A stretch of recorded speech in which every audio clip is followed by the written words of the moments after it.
ദൈവത്തിന് മഹത്വം. നമ്മുടെ പ്രതിദിന ആഹാരം ഒക്ടോബർ 4. നമ്മുടെ ഹൃദയത്തിൻ്റെ യഥാർത്ഥ ഭവനം. എൻ്റെ ഉള്ളം നിനക്കായി ദാഹിക്കുന്നു. സങ്കീർത്തനം 63:1. കുടുംബം 2200 മൈലിലധികം അകലെയുള്ള ഒരു സ്ഥലത്ത് വേനൽക്കാല അവധി ചെലവഴിച്ച സമയത്ത് ബോബി ദ വണ്ടർ ഡോഗ് കുടുംബത്തിൽ നിന്ന് ഒറ്റപ്പെട്ടു. കുടുംബം തങ്ങളുടെ പ്രിയപ്പെട്ട വളർത്തുമൃഗത്തിനായി എല്ലായിടത്തും തിരഞ്ഞെങ്കിലും അവനെ കാണാതെ തകർന്ന ഹൃദയത്തോടെ മടങ്ങി. 6 മാസത്തിനു ശേഷം ശീതകാലത്തിൻ്റെ അവസാനത്തിൽ ആകെ വൃത്തിഹീനമായ നിലയിൽ എന്നാൽ നിശ്ചയദാർഢ്യത്തോടെ ബോബി അവരുടെ വാതിക്കൽ പ്രത്യക്ഷപ്പെട്ടു. ബോബി എങ്ങനെയോ ദീർഘവും അപകടകരവുമായ യാത്ര നടത്തി. നദികളും മരുഭൂമിയും മഞ്ഞുമൂടിയ പർവ്വതങ്ങളും കടന്ന് താൻ ഇഷ്ടപ്പെടുന്നവരുടെ വീട്ടിലേക്കുള്ള വഴി കണ്ടെത്തി. ബോബിയുടെ അന്വേഷണം, പുസ്തകങ്ങൾ, സിനിമകൾ, അവൻ്റെ പട്ടണത്തിൽ സ്ഥാപിച്ച ഒരു ചുവർ ചിത്രം എന്നിവയ്ക്ക് പ്രചോദനമായി. അവൻ്റെ യജമാന ഭക്തി ഉള്ളിലെ ഒരു തന്ത്രിയിൽ വിരൽ തട്ടി. കാരണം ഒരുപക്ഷെ ദൈവം നമ്മുടെ ഹൃദയങ്ങളിൽ അതിലും ആഴത്തിലുള്ള ആഗ്രഹം സ്ഥാപിച്ചതുകൊണ്ടാകാം.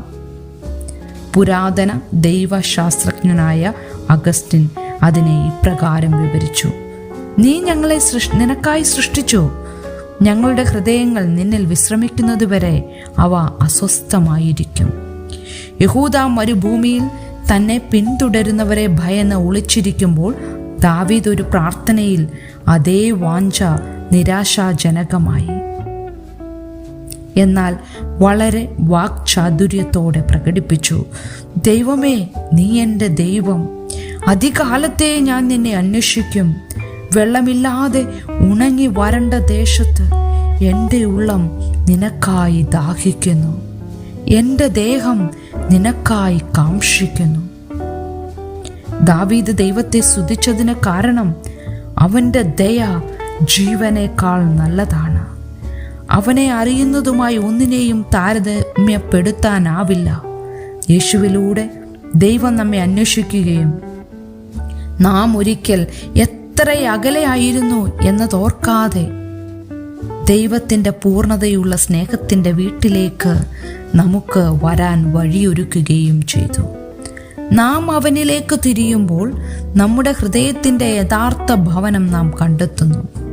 ചിന്തിക്കുക, ഒരു ദിവസം യേശുവിനെ കാണുന്നതിനെക്കുറിച്ച് നിങ്ങൾ ഏറ്റവും കൂടുതൽ പ്രതീക്ഷിക്കുന്നത് എന്താണ്? ഏതെല്ലാം വിധങ്ങളിൽ നിങ്ങൾ ഇന്ന് യേശുവിനെ അന്വേഷിക്കും? ദൈവത്തിന് മഹത്വം.